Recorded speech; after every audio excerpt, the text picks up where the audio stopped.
Ipaim, que fala pra gente sobre alguns assuntos. Primeiro, a gente tem uma seleção pública de 300 vagas, né, com convocação de professores no concurso de 2018 também, e são informações importantes que a secretária traz pra gente a respeito disso agora.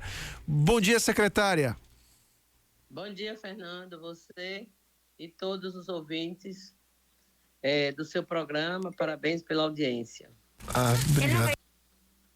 Professora, fala um pouco pra gente a respeito desse concurso, né, de 2018, que agora a gente tem a convocação dos professores. Quantos professores devem ser convocados? É convocação imediata? Como é que vai ser? Como é que vai acontecer isso?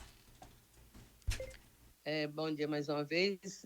Nós estamos com esse concurso que foi realizado em 2018, chamando gradativamente, porque as vagas iniciais que foram definidas no edital à época eram de 100 vagas, e nós já estamos na 15ª convocação, já chamamos mais de 1.000 professores. Observe, de 100 vagas iniciais definidas no edital à época, nós já chamamos mais de 1.000, portanto, essa é a 15ª convocação. A vaga de concurso, ela decorre de afastamentos permanentes, quando o professor se aposenta, quando cria novas turmas ou quando há exoneração ou falecimento. Então, a vaga real é essa. Quando o professor se afasta temporariamente, que ele vai ficar por um tempo fora da instituição, por exemplo, uma licença de interesse particular, licença sem vencimento, licença maternidade, licença motivada por questões de saúde ou licença prêmio, essas vagas não podem ser ocupadas por concursado, porque esse professor vai voltar, ele precisa ter a sua vaga garantida. Então, para essas situações, nós recorremos ao professor substituto, que é um professor contratado pelo regime de direito administrativo, que é o conhecido REDA, e ele fica temporariamente na instituição ocupando a vaga temporária, portanto, do professor substituto. E conforme o edital publicado hoje para a convocação do processo seletivo, as inscrições começam hoje também, e as pessoas podem se inscrever para a pedagogia, concurso de pedagogia, tendo uma prova objetiva no dia 19 de dezembro e uma prova de títulos com que ele apresenta os títulos que estão aí especificados no edital. É o comprovante certificado de uma pós-graduação, lato ou estrito sensu, e tem a pontuação de acordo com o grau do título apresentado. Então, a primeira prova objetiva é eliminatória, a segunda prova, que é de título, ela é classificatória. Nós estamos definindo a reserva de 5 vagas, de 5 pessoas a mais para cada vaga. Então, se eu tenho um concurso aí, por exemplo, de história com 4 vagas, vou chamar 20 pessoas para apresentar títulos. E assim nós vamos fazendo o mesmo procedimento para todas as vagas. Para os cursos com a formação de licenciaturas específicas, as vagas são menores, estão aí estabelecidas, as vagas maiores são para a área de pedagogia, com 233 vagas. Demais tem 4, 5, 6, depende da demanda de substituição de professor. Volto a ressaltar um outro aspecto que saiu também na publicação do Diário de hoje com relação à convocação de professores, que esse concurso ainda tem validade até dezembro.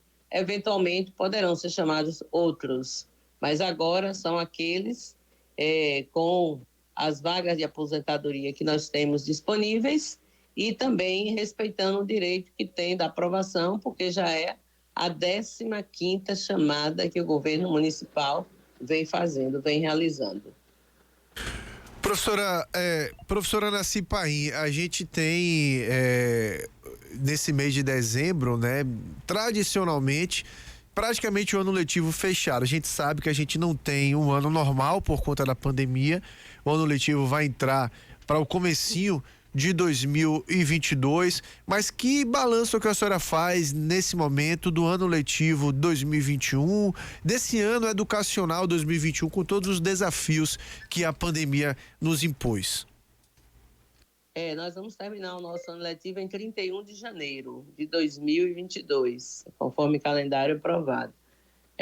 Foi um ano muito desafiador. Eu ingressei na secretaria em janeiro e nós, eu assim denomino, passamos por 3 etapas bem distintas. Uma primeira, que nós estávamos aí com ausência total do aluno na sala de aula. Nós começamos com a retomada pedagógica em 29 de março, cumprimos o ano letivo de 2020, que tinha 28 dias computados em 2020, integralizamos o ano de 2020 em 31 de julho. E aí nós completamos o ano de 2020 totalmente com atividades virtuais e material impresso, atividades orientadas através do contato virtual e também do material impresso.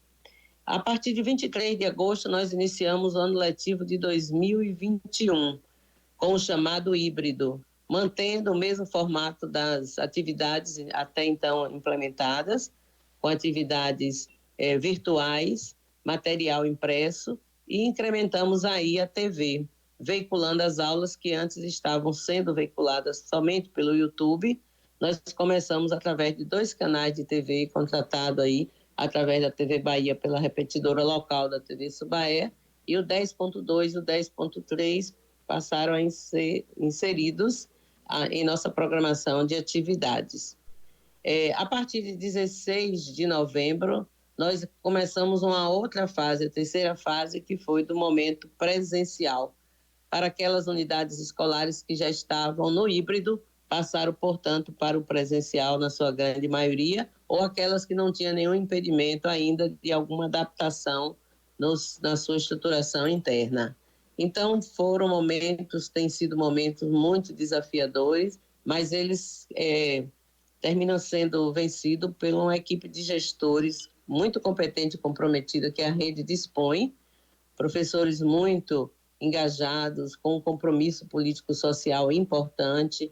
É uma rede que eu digo a você, Fernando, de pessoas muito competentes. Nós temos os professores todos com formação, professores que têm mestrado, têm doutorado, professores que têm 2, 3 ou mais pós-graduações, lato sensu, pessoas que estão permanentemente preocupadas em fazer o melhor. Toda essa estrutura que nós implantamos, com mais de 500 aulas gravadas, videoaulas produzidas, com conteúdos digitais produzidos, não contratamos nenhuma empresa, foi feito com nossa equipe, a equipe de multiplicadores é nossa, a coordenação desse trabalho também é nossa, a equipe técnica também é do nosso quadro. Então, fomos descobrindo talentos que sabíamos que tínhamos, mas que foram exatamente regimentados para esse tipo de atividade que não era comum na rede, porque não havia essa necessidade. Então, a pandemia trouxe esse desafio, mas trouxe oportunidade de descobertas muito boas.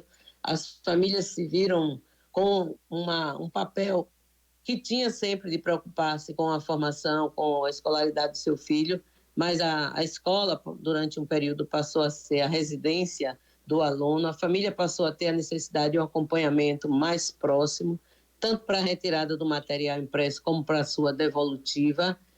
Viabilizamos uma série de providências. Nossas escolas estão recebendo 17 mil Chromebook para todos os alunos de educação infantil, anos iniciais, finais e EJA, exatamente para possibilitar que a mediação tecnológica que veio para ficar, não é apenas no período da pandemia, ela efetivamente possa ser realizada. A interferência na rede física, com reforma, manutenção de toda a rede, com reforma ampla de ampliação de 22 unidades escolares, com construção de mais 20 unidades. Agora, no mês de dezembro, vamos entregar 2 unidades de creche, são 4 creches entregues até o mês de fevereiro, uma no Alto do Rosário, outra no Campo do Gado, outra são 4 que agora estou sem os endereços corretos para te passar, mas em bairros de demanda espontânea e muito grande de crescimento populacional, bairros em que tiveram assim um crescimento explosivo em decorrência dos conjuntos residenciais populares, e nós estamos atentos a essa demanda, buscando oferecer cada vez mais vagas para todos. Essas 4 creches, elas vão viabilizar um atendimento muito grande. Também o aviário está contemplado aí, o Alto do Rosário, o Campo do Gado, são áreas que têm realmente um crescente demanda. Estamos trabalhando, identificando novas áreas, com a proposição de mais 7 unidades escolares, uma de educação no campo, outra de outra creche, 4 de ensino fundamental. Estamos concluindo a obra da Escola Quilombola em Bonfim de Feira, na Maria Quitéria. Vai aí atender uma demanda legítima, espontânea da educação quilombola. Estamos prevendo mais 2 outras construções também para esse segmento. Enfim, há um conjunto de medidas a serem adotadas que são inúmeras.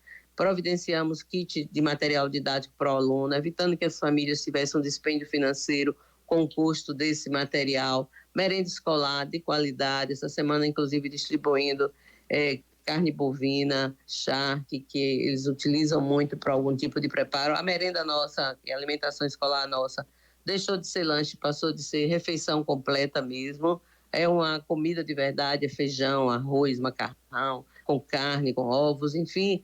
É satisfatório ver como as gestoras conduzem esse processo. A equipe de merendeiras das unidades escolares, elas têm apresentado também um perfil encantador. Nós temos observado, acompanhado em loco. Eu já visitei 110 escolas e vejo esse trabalho de perto. Então, é um desafio imenso, a secretaria é grande, a educação é grande, porque estamos em um município grande, o nosso prefeito tem dado total apoio. As pessoas alegam que eu tenho experiência, por maior que fosse minha experiência, não valia a pena se o prefeito não estivesse dando apoio.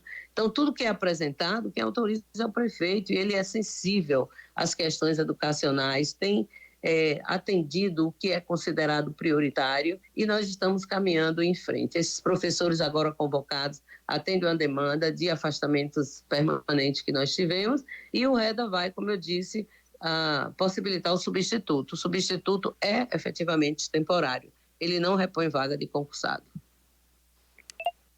Professora, a senhora falou aí desse momento que a gente vive já de volta, né, das aulas presenciais, essa terceira etapa que a gente está vivendo já com as aulas presenciais. Que análise que a senhora faz a respeito dos protocolos, né, e a eficácia deles até esse momento? A gente vive, inclusive, um momento de nova preocupação com a variante Ômicron, 5 casos no Brasil, a gente espera que não chegue aqui, mas a gente sabe também que é uma preocupação que acaba vindo em todos nós. Como é que a senhora analisa os protocolos e o quanto que eles têm sido eficazes até esse momento? Olha, veja só, eu acho que medidas protetivas são super significativas, e para isso nós adquirimos 4 máscaras por aluno. A quase totalidade da rede já recebeu. Nós tivemos que refazer alguns tamanhos, porque realmente os meninos crescem, há necessidade. Às vezes você tem um aluno de 6, 7 anos que nem usa máscara infantil, já usa máscara maior, mas mesmo assim nós estamos doando 4 máscaras por aluno. Álcool gel, o álcool 70, tanto em gel como líquido, em todas as unidades escolares, desde o início das atividades, para possibilitar a higienização. A instalação dos lavatórios na entrada das unidades escolares, e em todas isso foi feito, para que o aluno, ao ingressar na unidade escolar, primeiro ele faça a higienização das mãos, depois é que ele usa o álcool, mas primeiro é lavar com água e sabão mesmo, viabilizar aí o contato com atividades mais restritas, como, por exemplo, aquelas coletivas de grupo. Nós orientamos as escolas que evitassem, pudessem fazer atividades que não permitissem uma aglomeração. O cuidado na hora da distribuição da alimentação escolar, fazendo um rodízio entre os que ficam no refeitório com aqueles que ficam na sala e fazendo essa troca no dia seguinte, atendendo a questão inicial, que era de 1,5 metro na sala e agora 1 metro também, observando na medida do possível esse cuidado. E, enfim, Fernando, eu acho que a gente não tem previsão de quando esses cuidados vão deixar de acontecer. Até porque são cuidados próprios da proteção da vida. O cuidado com a higienização é permanente, não é porque tem pandemia que precisamos higienizar melhor as mãos. É um processo educativo novo que realmente cria uma cultura diferenciada da proteção pessoal e da proteção do outro. Todos os professores, estagiários, motoristas, integrantes da nossa equipe técnica de apoio, de suporte a todas as áreas estão 100% vacinados. O decreto que foi recentemente publicado pelo prefeito, se aqui ou ali surgir algum caso em que não haja esse tipo de conduta, a pessoa, ao ser identificada, vai ser chamada para adequar ao que está estabelecido, com exigência, inclusive, de apresentação do exame de PCR semanalmente. Esses cuidados, eu acredito que nós vamos ainda, quer dizer, são necessários por toda a vida, mas nós vamos ter mais ainda esse tipo de atenção mais especial durante todo o tempo, porque não há previsão de quando essa pandemia, ou pelo menos os desdobramentos que têm sido provocados, eles irão persistir. Também fizemos sinalização para todas as unidades escolares e distribuímos, orientando como é que deve ser feita essa higienização, marcando o piso para poder obedecer, inclusive, o deslocamento para o momento que vai para a sala, para o refeitório, para o sanitário. Enfim, os professores têm dado muitas orientações a esse respeito, orienta por que deve ter esse cuidado. As crianças hoje realmente já assumem uma posição com muita clareza, já sabem por que tem que ter esse cuidado de lavar as mãos sucessivas vezes. Elas entendem isso muito bem, é interessante. E o que a gente sente muito nesse período de isolamento, de afastamento, é que a escola fez muita falta para a criança, muita falta. E isso eu não digo pelo meu depoimento, por uma avaliação empírica, não. Isso há estudos que comprovam que esse distanciamento faz falta. A convivência social ela é importante, é própria do ser humano. E as crianças que começaram na pandemia com 6 meses estão indo para nossas escolas agora com 2 anos e meio de idade. Com 2 anos de idade, porque nós temos creches, nós temos escolas, o CEMEI, que atende com 2, 3 a partir daí. Então, isso faz muita falta. Tem famílias nos procurando, como eu visitei uma escola essa semana, dizendo, se não tiver aula aqui presencial, vou tirar meu filho, porque eu sei que ele não vai ter condição de estar aprendendo na mesma dimensão. É claro que a gente preencheu uma lacuna, foi uma previsão organizada e orientada pelo Conselho Nacional de Educação, referendada pelos conselhos estaduais e municipais. Era uma adaptação a um momento que nós estávamos vivendo. Ainda não podemos dizer que estamos livres, até porque você colocou bem, em alguns países há alguns indicadores ameaçadores, mas precisamos voltar à vida ativa e com todo o cuidado para isso. Há indicadores de escolas que apresentam o diagnóstico de pessoas com Covid. Quando isso acontece, a escola suspende as atividades de orientação que é passada com base também nas orientações sanitárias, mas eu tenho também que lhe revelar que não há nenhum caso desses que foram apresentados durante esse período que tenha levado à internação ou a um cuidado de medicamento mais intenso. São sintomas leves e que têm possibilitado o retorno sem sequela. Eu acredito que a vacinação tem gerado uma possibilidade de imunidade maior, ela não acrescente a atuação para poder contemplar todos. Nossos alunos agora, a partir de 12 anos, já estão sendo vacinados.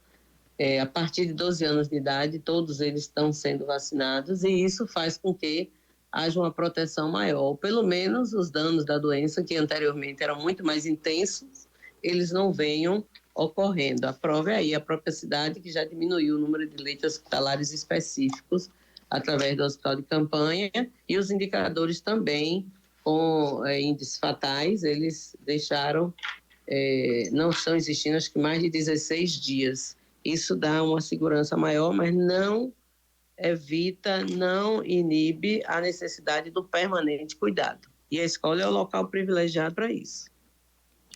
Professora Anacy Paim, secretária municipal de Educação, quero agradecer muito a sua participação no nosso programa, a sua disponibilidade de falar conosco, desejar sucesso à frente da pasta e que a gente tenha de fato um ano letivo 2022 menos traumático, né? Com menos mudanças como a gente teve em 2021, com 2 anos em um só, e toda essa loucura que a pandemia nos impôs. Um forte abraço. Muito obrigada a você, Fernando, e a todos os ouvintes. É o nosso desejo também, é a nossa expectativa e a nossa fé, que realmente seja um ano bem mais agradável para todos nós. Muito obrigada.